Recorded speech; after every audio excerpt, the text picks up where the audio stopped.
Oh, Elombe musique. Elombe musique. Grande Dieu. Esprit créateur, créateur. Esprit créateur, créateur. Esprit créateur, créateur. Esprit créateur, créateur. Émission Nanga, émission na yo, émission na biso nyoso.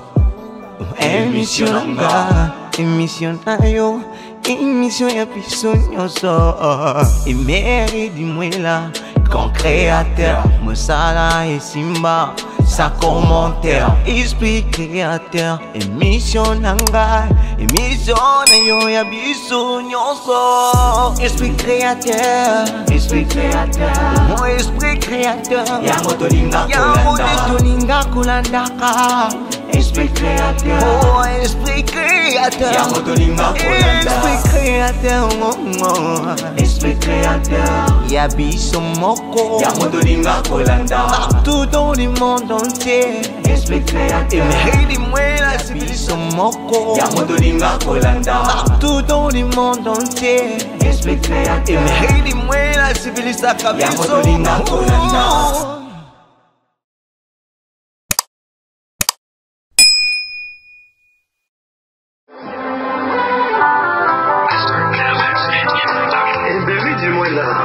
Tous qui nous rejoignent en ce moment pour sur cette émission Esprit Créateur.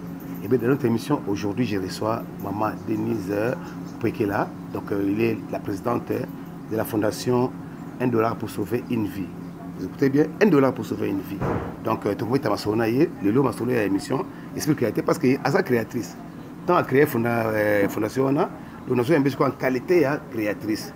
Aux émissions Esprit Créateur, nous savons que nous avons créer mon kili, nous sommes créateurs, il faut bien imiter en tant que créateur. Alors pour ne pas tout mon la parole, Maman Denise Mbote. Alors je crois que Maman Denise te otalayo, pour tout le bela, ma fondation na yo oyo et bien division otalayo, parce que ma sangose panzani.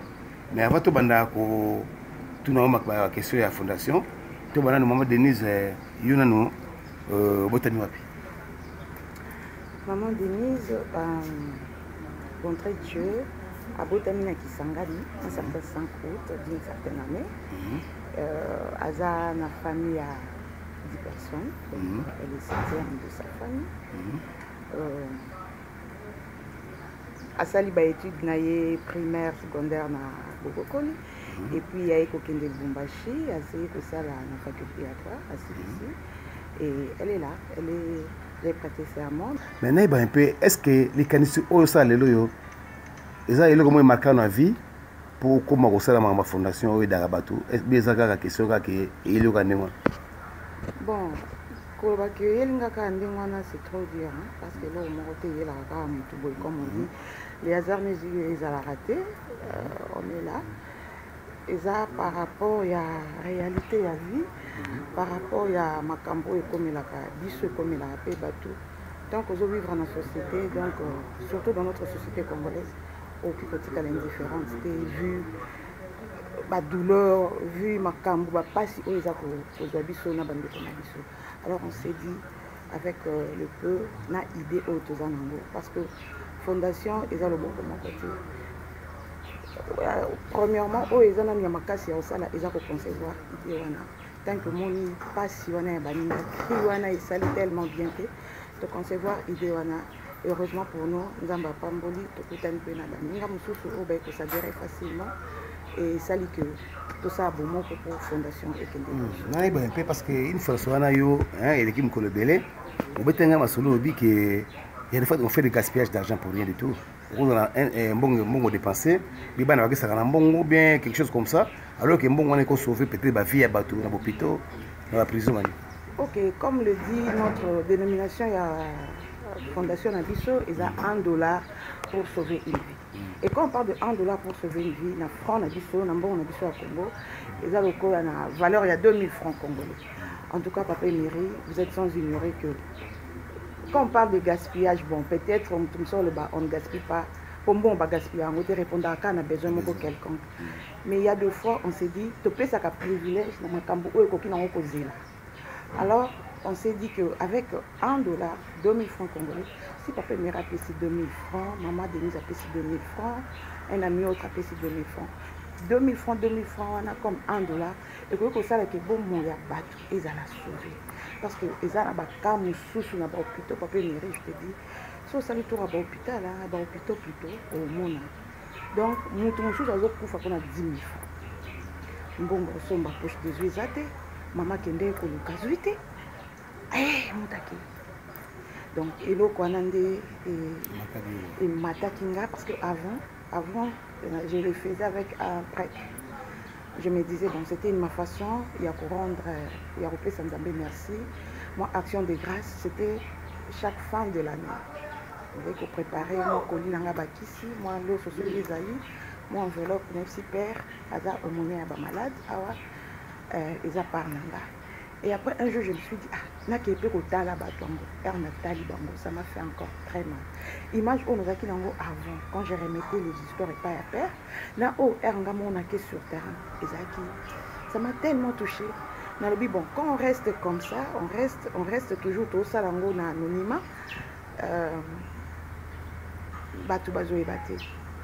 Et on m'a conseillé qu'ils allaient visualiser, ils allaient médiatiser. Après près de 3 mois de retenue sur le lit de malade, faute de moyens, 4 femmes au total viennent d'être libérées de l'hôpital de référence de Kiamvu, l'une des grandes institutions médicales publiques de Matadi, dont 3 césarisées et une pour une intervention chirurgicale le mardi 5 janvier 2021. C'est grâce à l'association sans but lucratif $1 pour sauver une vie, une structure de femmes et des hommes de bonne foi pour subvenir aux besoins de vulnérables et démunis.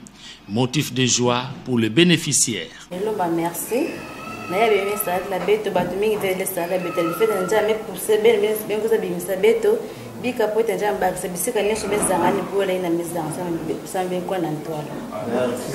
Outre la somme d'argent couvrant ici les factures d'hospitalisation, un lot de médicaments de premiers soins et pour les maladies tropicales est mis à la disposition de l'hôpital. Le médecin s'en réjouit. C'est vraiment un soulagement pour nous à l'hôpital parce que chaque jour nous recevons des gens qui n'ont pas de moyens pour payer les médicaments et autres. Et ce que vous venez de faire, c'est bon, c'est vraiment un soulagement pour nous parce que ça va aider nos malades dans leur traitement et autres. Et surtout nos femmes qui arrivent pour les césariennes et avec elles n'ont pas d'argent. Et je crois qu'avec ce peu que vous nous donnez, c'est beaucoup pour nous parce que ça va aider toutes ces malades-là pour que nous leur donnions les soins appropriés, les soins de qualité. Donc vous avez pensé à cela et à travers nous, c'est comme ça que nous vous disons que le plus merci pour ces gestes combien louables. Ça nous va droit au cœur et nous tâcherons de dire aux bénéficiaires qui vous a donné ces dons-là. Merci beaucoup. La présidente Denise Mwadi, qu'accompagnait quelques membres de l'ASBEL, $1 pour sauver une vie, impressionnée par la qualité de la prise en charge de malades, promet une autre visite sous une autre forme. Mais avant tout, elle a exhorté ces femmes à l'autoprise en charge. Vous savez, dans notre pays, tout ça, on a un ministère social, affaires sociales, tout ça. Mais en réalité, les sociales n'existent presque pas parce que quand on a peut-être dans Congo, et ça a par rapport à Bélé Batem Nassima. Mais je crois que dans Mikolozo, il y a peu pour tout le monde, ONG, fondation, est-ce qu'on a beaucoup de niveau fondation de niveau? L'organisation pour ça, il y a beaucoup de Bélé, oui. Dieu a fait grâce. Moi, je dirais que les années réponse en Zambie, il a agréé parce que dans mon tunion, surtout, il y a la fondation. Il ne cesse de dire, waouh, moi je ne peux pas manquer pour participer à la bénédiction. Donc cela fait que, juste quand je dis, j'ai une fondation, $1 pour sauver une vie, on a pour expliquer, bon, $1 c'est mon vie, $1. et au sein laquelle beau moyen monter changer. En tout cas, maman, moi je ne peux pas manquer la bénédiction. J'adhère, c'est comme ça. On a membre na biso bazokeka na comme moi. Yumo kumba moi $1 pour sauver une vie. $1. Donc va dire que au Canada $1 pour sauver une vie. Oui, c'est vrai que bon pour sauver une vie, mais $1 pour sauver une vie. Parce que même quand on a on a bien mais c'est génial hein. Non, le banini, non le bac jour moko. Na utaki vie, on fait ça la bacha pour mes enfants. Na sali bacha. Na frandi. Bon, na bêta na bien, on les dira quoi nos frères hein, no batomboka baza balabala je ne sais pas ils au monde ils m'abordent facilement, je les aborde aussi facilement. Je regardais mère. Je payais 1000 francs, 2000, 5000 remerciements à les autres touchés. Donc pour sauver ces gens, ça ne demanderait pas beaucoup, juste $1. Juste $1 Juste $1. Oui, j'étais accompagné d'un ami. Mais il dit, regarde-moi cette histoire. C'est juste $1. Alors oui, $1 pour sauver une vie. Et tu veux que ça les coller. Et tu veux que ça sous allusion na histoire de papa Abisso Etienne. Elle a postulé qui. Elle va dire que tu as panier parce qu'en ce temps là moi j'étais à Lubumbashi. Ah ouais. Elle va dire que tu as panier. Na Lubumbashi il y avait un système, on mettait les paniers. Même si tu as 1000 francs. Moutounios à boire papa, tu as 1000 francs. Pour soutenir candidature. Alors, na qui peut sous ça la vision et l'eau qu'on a dit. Il DPCR, papa Etienne a postulé. Basala ka appelle il y a 1000 francs. Les 1000 francs ça peut sauver aussi. Ça l'appelle il cambo monene. Donc 1000 francs on ndenge ça la ka cambo. Et qu'on peut sous sauver vie. Alors j'ai dit $1 pour sauver vie. Et là il a bon. C'est génial hein. Oui. Alors les lots yo moni qui va faire donc vous m'avez venir ça dit. En tout cas, ceux qui n'ont pas à venir, ils attendent dans l'hôpital Makassi. Parce que le 4 janvier, on a fêté avec Naba Maman, Nakianvu, Nalobaki, ceux qui écoutaient la Maman, Nakianvu, je vais un peu situation na Bango, Nakende Nakianvu. En tout cas, Nalobaki Ango, ça quelque chose de petit, un petit rien du tout, d'insignifiant. Mais je vous dis, Ezaki, waouh! Nathalie Munganga. Le médecin me dira, maman Denise, en tout cas, nous avons que Dieu bénisse vraiment parce que toute une année, tu as ta paracétamol, tu as au Bossali, ils ont mené. Parce qu'il y a de malades et de malades. Bah, ça cloué la liste tout simplement parce que bon, alors, comment recevoir les autres malades? C'était avec le médecin directeur. Docteur du coup. En tout cas, il nous a beaucoup soutenus. Nous avons les images qui vont parler. Donc, oui, nous avons les images. Nous avons il nous a beaucoup remercié. Moi, ces remerciements-là me touchaient vraiment au fond. Quand je vis les malades, je vis les mamans. Maman me souffre beaucoup. Papa, il me dit, je te dis 4 mois à l'hôpital. Ceux qui basaient les bons. Nous sommes 5 mois, 3 mois. Et bien les bongolais, les malades, ils sont maman ils sont pour bota. Ils ont place comment. Donc, tout comme $1 pour sauver une vie. Ils ont ouvert la moutounion, même un bébé peut contribuer. Et deux fois, tu as bongo, tu as d'abord la partie de jeu, $100 que les enfants aient joué. Mais tu as battu que parc de jeu, ça peut attendre. On peut mettre le dessin animé à la maison, les enfants vont suivre. Mais Mbongo, on a $100, 200 000 francs, pas payer. Oh, et ça va merveille. Alors je pense que tu comprends bien, $1 pour sauver une vie. Et la fondation d'Ornavant, bon, mais ça $1 pour sauver une vie à Matadi avec maman Denise Pouekela. Donc je crois que toujours le Kabataboué, dans Bokapo, est bien. Mais il y a aussi une part de responsabilité des autorités. L'autorité, quand même, il faut s'impliquer dans l'idée. Ce que nous avons dit, nous avons dit que TV, ce que nous avons dit pour l'autorité. Parce que quand déjà, nous avons bandit le Cambo, et c'est un peu l'autorité, pour le peuple, on a un peuple. Autorité Nabiso, oui, il faut s'impliquer. Autorité congolaise plutôt. Azape na musala ebele na olobate que bazako qui m'a responsabilité na bango non. Je ne peux pas dire ça vu que mboko tourne musala ebele au sala, kambo ebele au sala. Moi à ma façon je me suis dit nga pe na porter moi Pierre moko na ko tombola mboka oyo na mboka oyo parce que ceux qui font du cadre de la autorité aza tellement occupé tellement na misala tellement de problème aussi tellement de problème tellement donc peut-être dans le bingai à ma façon je vais aider aussi na apporter moi Pierre nanga pour la existence nanga pe na RDC les capamba terre parce que nous tous on a des comptes à rendre à Dieu un jour présence na na mokili ça qui à terre mokili aux anango au DP pour apporter pe moi pour ça la bien mais cela ne dérange pas cela et pour ça là qui tout bon pour lancer PSOS pour sauter na autorité autorité na biso ya Congo ya ba Congo pour lancer appel à son papa pour avoir tout voilà mais bikaza na misali de les un homme de cœur na yebi quand il va se passer peut-être un petit par monter ma kangate akangane pe monter à occuper côté pour sembo le boko à rejoindre pe $1 pour sauver une vie l'autorité na biso bazali tous na ba kondi ba directeur provinciaux tous na maire de la ville tous na ba kondi na biso nyoso ba parlementaire na biso en tout cas bazala batika la kimiate qui viennent aussi nous rejoindre ça sera bon parce que tout ça la caratosa pour accompagner pe bango na misala na bango. Mais bientôt le mois de mars, le mois de la femme. Moi na bino.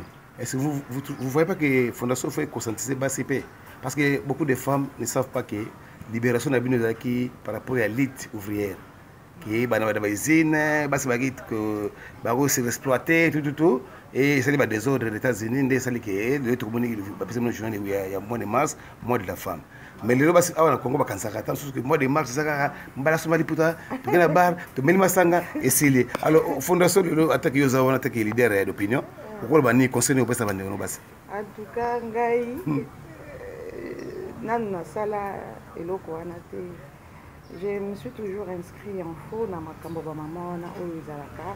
Le collège à 8 mars, il faut les pouta sika, mais la masanga que le papa doit préparer à la maison. Elle ne fait rien. Elle me ferait peut-être le soir avec ses amis. En tout cas, moi je ne soutiens pas cela. Je ne soutiens pas. Les hommes qui ont réflexion dans le baka. Les hommes qui ont la réflexion où chaque maman a fandi. Attention qu'on bimate aux associations. Tu peux rester chez toi. Tu te dis. Apport nanga des amis na journée oyanga réflexion ni nazo sala na journée oyanga oui ba maman pour comment système ya parité elle dit n'importe quoi ba maman vous excusez nga mais ngai na na anglais wana te nga pour nanga journée à 8 mars eza journée où chaque maman a ko fanda na coin na ye ou bien avec ses amis pour réfléchir savoir quoi faire pour premièrement pour ma famille parce que famille est la cellule de base pour la libota que mes enfants voient et sachent que nous avons eu ou bien nous avons une maman à Tabako Kenewate notre maman avait fait notre maman est la modèle pour la banane pour la libota et que ça fait bien parce que et vous allez bien pour la Congo Mobimba pour toute une nation comme on le dit éduquer une femme c'est éduquer toute une nation. Donc c'est ça. Fondation Nabiso le 8 mars de prévoir que vous allez partager la bande de Nabiso à Bouloko, il y a prison, il y a Molaï. Oui. Fondation Isaka Kate pour la Bassi, bien que Isaka pour la Moissi, mais Isaka Kate pour la Bassi, on s'est dit tout le monde a besoin à l'Issundi. Maman oppose à la maman force, papa oppose à la faible, donc on est là pour la famille. Il y a un autre le 8 mars. Na baninga na ba maman na ba papa ou ba accompagner na biso toza na boloko na prison ya Molaï pour soutenir nos frères kolendisa bango kotala pe ko répondre pe na moi ba besoin na bango ata ya moke ndenge ba moyen na biso epesami na fondation. Alors merci, je crois qu'ils sont suffisamment édifiés donc na ndenge expliquer bango ba comprendre bazana ba idée vous comprenez que lelo yo na Congo central c'est la maman Denise Poakela, donc Poakela, hier, à Zousali Fondation Naye, ou à Bengi, $1 pour sauver une vie. C'est vrai que les amis n'étaient pas pour sauver, mais au vie à battre belé. Parce que vous avez un million, vous avez $1, donc ça va $1 million, et ça va projet belé. Alors je crois qu'ils ont une idée à encadrer, l'idée pour Landela, pour mourir qu'il y ait mais est-ce que vous avez des mots pour l'émission? Oui, dernièrement, pour l'émission, non, le bac est tout emboîté, papa y a bien. Tous à monter ma polélé na souffrance à baninga. Tout ce qu'elle a été indifférente, n'a pas si à Baninga. Basengio Mingite, Yamuke Ozango, comme disait mon président, que je salue encore, Moïse Katumbi Chapoué, Moutapé Sakate Poisarango Ebele, mais Moutapé Saka parce que Alinko apporté, Alinko Sunga, donc parce que les appels Nakati Yamutu, tout l'ongola, oh, nous sommes tous Kanisa, tous en habitant en beauté, tous en ébélité, mais sauf que volonté ou Nakaka. C'est ça la mabe comme on a mis à la base de c'est ça. Alors, le projet on peut être dans l'émission Yolanda, parce que ce n'est que le début, il y a la fondation, mais déjà, vous savez, Mingi.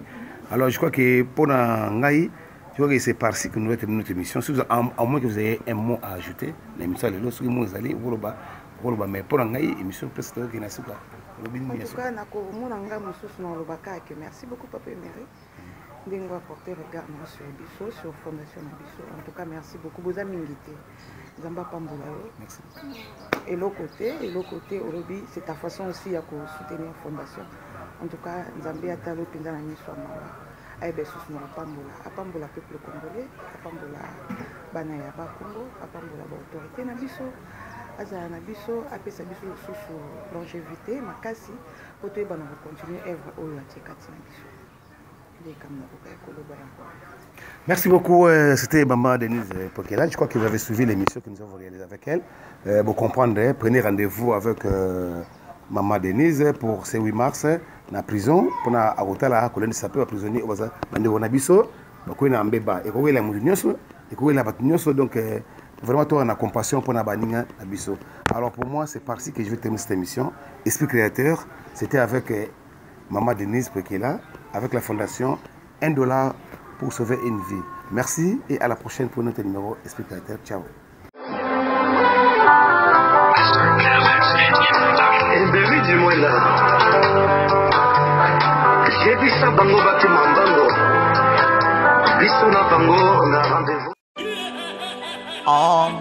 Elombe musique. Elombe musique. Grande Dieu. Esprit créateur, créateur. Esprit créateur, créateur. Esprit créateur, créateur. Esprit créateur, créateur. Émission Nanga, émission na yo, émission na biso nyoso. Émission Nanga, émission na yo, émission ya biso nyoso. Et mérite dis-moi là. Quand créateur, Moussala et Simba, sa commentaire, esprit créateur, émission Nanga, émission Nayo Yabiso Nyonso, esprit créateur, mon esprit créateur, Yamotolinga Kulandaka, esprit créateur, oh esprit créateur, Yamotolinga Kulandaka, esprit créateur, Yabiso Moko. Yamotolinga Kolanda. Partout dans le monde entier. Esprit créateur. Et dis-moi la civilisation Moko. Yamotolinga Kolanda. Partout dans le monde entier. Esprit créateur. Et dis-moi la civilisation Yamotolinga Kolanda.